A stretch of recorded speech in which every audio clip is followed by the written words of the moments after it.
Since 2019, when Tattersalls Ireland held its first breeze-up sale, huge strides had been made. Top price that day was $175,000 for a colt that would progress to win the Lincoln and 5 races in total. 6 years on, and the sales topper has reached $520,000. And last year's sale registered record turnover, a record average, and significantly, of all the breeze-up sales held in Europe, the highest clearance rate, over 90%. Buyers arrived from far and wide, and they made their presence felt repeatedly. Conor Hoban has been plying his skills in this market for only a short while, but what strides he's made. Conor, I'm hugely impressed by what you're showing me. How did Beechlea evolve? Back in 2018, we were lucky enough to acquire the land here just outside Monasterevin, and we built our family home, and I put up the first barn when I built the house, and it just grew from there. We took in some horses for rehabilitation, just walker and bringing them back from injuries, and it just it took off from there. We progressed on to breaking and pre-training a few, and yeah, it just grew from there. Do you miss the competitive riding? Yeah, on the big days, I suppose, but Ireland was very, very tough to make it as a jockey, I suppose, in Ireland, to be riding in the really top level races. So yeah, look, you miss the weigh room and meeting the lads, but really enjoying doing what I'm doing now, and thank God it's going well. Well, you're doing incredibly well. Now, you've had 3 Grade 1 Group 1 winners through your hands, 2 classic winners, Sonny Boy Liston, Magical Lagoon, and of course Champs-Élysées. How did that evolve? I mean, you started the making and breaking, and these horses came through your academy. Yeah, I suppose big thanks to Johnny Murta and Orla for their support. They pushed me forward to doing what I'm doing now, and they were really from the start, they supported us from the outgo. Sonny Boy Liston was one of the first bunch of horses we broke for Johnny, and he went on to do marvellous things, winning the E-board, the St. Leger, and soon after was Champs Élysées. They went on to, which was actually Johnny's first Group 1 winner, was Champs Élysées. So yeah, that was very special, and it's great to get the support. Johnny's continued to grow year in year, and we're delighted to be a part of it, as well as being part of all our other clients. Were they always lovely horses? Did you feel that there was a little bit of talent there? I mean, because they all ended up very, very special. Look, you look for your traits and that in them, but when we're breaking them, I suppose it's not our job to find out how good they are. It's all about giving them their early education, make sure to do things right. I suppose we can relate back to the trainers that we break for, that they've good minds, they've good action, they've good temperaments, and they're clear-winded.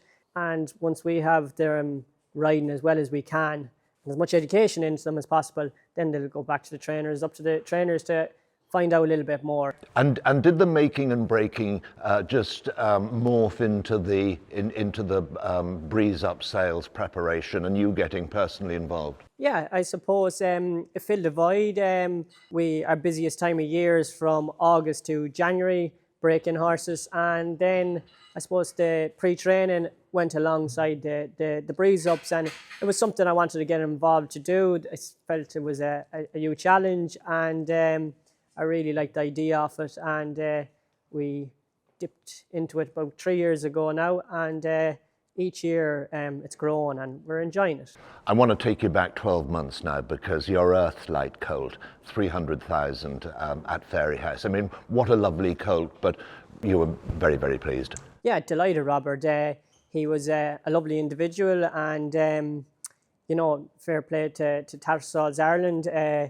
He breezed well, he vetted well. On the day, it just shows sending a horse to Tats Ireland that when a horse does all the right things and ticks all the boxes, you can get it, as much for any horse at any sale in Tattersalls Ireland. So tell me about its suitability, Tattersalls Ireland, because you've got the racecourse over the road. I mean, everything, there's no boxing up or anything. How suitable is it? Why does it work so well, do you think? I suppose the facilities are second to none, and Fairyhouse being so close to the sales complex, It makes it all an easy transition. You can walk the horses across, they don't tend to get worked up. Everything's on site. The track in Fairyhouse works very well. I feel horses don't tend to get worked up or anything. So it's just a seamless process from the minute you arrive with your horse to selling it. So I think it's a sale that it speaks for itself. It's grown each year, and we're delighted to be supporting it. Did you think the Earthlight was the goods? I mean, there were a lot of lookers. There was an enormous amount of foreign buyers. Yeah, unbelievable, Robert. We were so busy last year, and there was just a wide range of international buyers there as well. There was Italians, there was English trainers, Irish trainers, Scandinavians there. So yeah, the footfall was unbelievable, and I think the sale had a horse for every individual buyer. You know, there was something for everyone, which was very important for us selling, that we felt that we could get the buyer for each of our horse that was there. There was a market for each of the horse was there, and that was very important to us.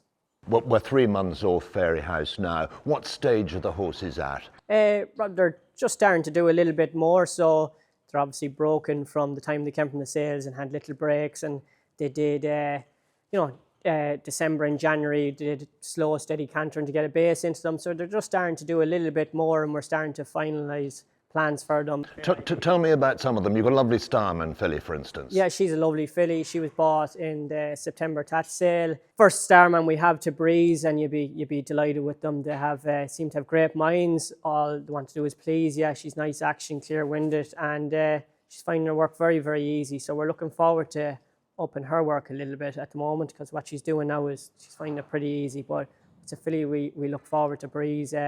We think she's nice. She is nice, and she reads well as well. What about the two down heart? Lovely, lovely colt. Yeah, he's a real nice colt. He was bought in book 2 by Ross Doyle. A lot of class about him. Really, really athletic colt. Gets across the ground really, really well. And his sire is on fire at the moment. There's a lovely No Nay Never colt from the Wertheimer family. Tell me about him. Yeah, he's a fine, big, good-looking colt. He's for a client of ours. He'd be a lovely horse to bring to Tats Ireland. He's, really light in his feet. Again, really, really good attitude, and just doing things nicely at the moment. He'd catch your eye now going around the gallop. So. And another one that caught my eye was the Footstepsinthesand colt. Yeah, he's actually a half-brother to the Earthlight that sold last year, and for obvious reasons, the client is pushing to go back to the Fairyhouse sale after the result he got last year. He's probably a little bit more sharper than his half-brother last year. He'd be an earlier type, and at the moment, again, he's doing all the right things. Am I right in saying you rode his dam? I did actually, yeah, back in the day, yeah. So, yeah, I suppose probably show my age now. Never, Conor, never. I tell you what, it's the most magnificent facility you offer here. I'm really, really impressed, and I just hope that everything goes your way this spring. Thanks very much. Great to have you at Beechlea, and looking forward to the sale.